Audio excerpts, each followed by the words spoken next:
kuasa hukum dulu? Saya usul prinsipal dulu yang mulia. Silakan Pak Ganjar. Silakan Pak Ganjar. Prof. Mahfud atau salah satu? Ya. Ini satu lagi. Bisa di podium. Satu lagi yang mulia. Saya mohon prinsipalnya bisa bergantian Pak Ganjar Pranowo dan Pak Mahfud masing-masing 5 menit. Silakan. Silakan. Terima kasih. Silakan.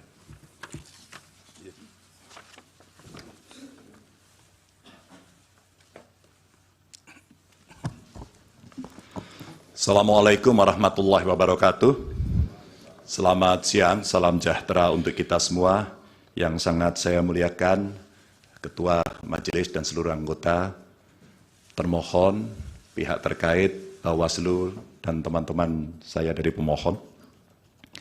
Saudara-saudara sekalian yang sangat saya hormati, seluruh warga negara yang saya junjung tinggi. 79 tahun lalu, para bapak bangsa memproklamasikan kemerdekaan negara kita dengan keyakinan bahwa menjadi bangsa merdeka adalah jalan untuk mewujudkan semua bentuk kebaikan bagi kehidupan seluruh warga di negeri kepulauan ini. Sekarang kita berada dalam keprihatinan besar. Semua kepala yang berpikir kritis di antara kita, yang peduli pada kehidupan negara dan bangsa yang bermartabat, sedang mempertanyakan apakah negara ini bisa setia pada cita-cita luhur yang melandasi kelahirannya. Negara ini lahir dengan visi untuk menjunjung kemanusiaan, kesetaraan, dan keadilan. Dan setiap negara dengan visi mulia semacam itu niscaya menghendaki kepemimpinan yang sanggup menomorsatukan kepentingan dan kesejahteraan warga di atas kepentingan pribadi mereka yang berkuasa. Kita telah menjadi saksi bahwa pada satu titik dalam perjalanan bangsa ini, seluruh warga negara pernah dipersatukan oleh semangat yang sama untuk melakukan reformasi. Untuk apa? Untuk memperjuangkan hal yang sangat esensial bagi kehidupan berbangsa dan bernegara. Untuk mengkoreksi pemerintahan yang saat itu kita anggap melenceng, membelenggu kebebasan warga, menebar ketakutan, dan menjauhkan negara ini dari cita-cita luhurnya. Dan kita tahu bahwa reformasi bukanlah sesuatu yang kita dapatkan cuma-cuma.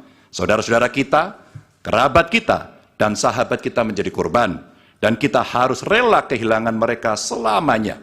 Mereka mengikhlaskan hidup mereka agar negara ini benar-benar dijalankan dengan rasa hormat yang setinggi-tingginya kepada seluruh warga negara oleh pemerintahan yang mampu memikul amanat proklamasi. Hanya setelah reformasi kita bisa menikmati kebebasan menyuarakan pendapat.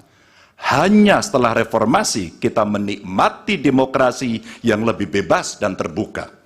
Hanya setelah reformasi seluruh warga negara mendapatkan hak mereka untuk memilih pemimpin yang mereka percayai.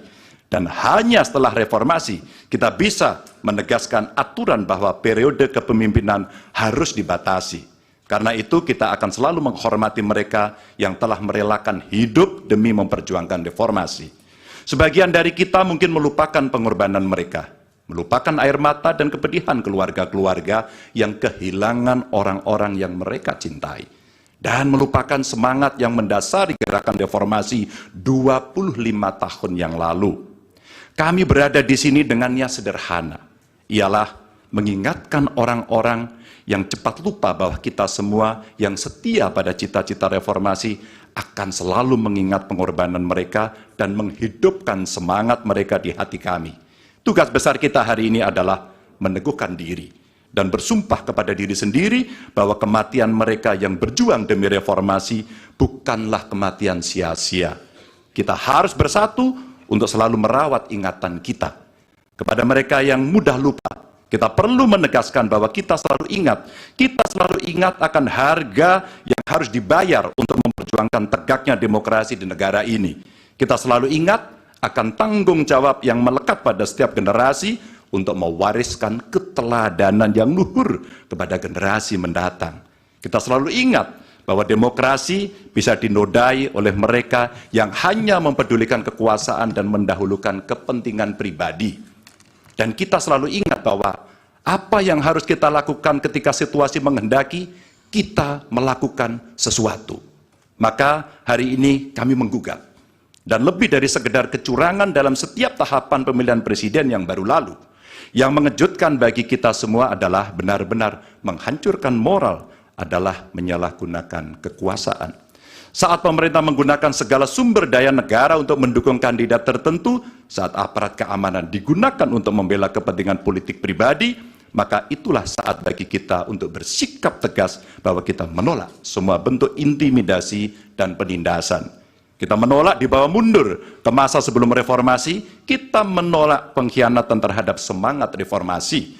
Kami menggugat sebagai bentuk dedikasi kami untuk menjaga kewarasan, untuk menjaga agar warga tidak putus asa terhadap perangai politik kita, dan untuk menjaga impian semua warga negara tentang Indonesia yang lebih mulia. Dan bagi kami, ini impian yang harus kita kejar, agar setiap langkah kita meninggalkan jejak tak terlupakan bagi masa depan yang lebih baik. Terima kasih, dan Tuhan merahmati kita semua, Tuhan merahmati Indonesia. Wassalamualaikum warahmatullahi wabarakatuh.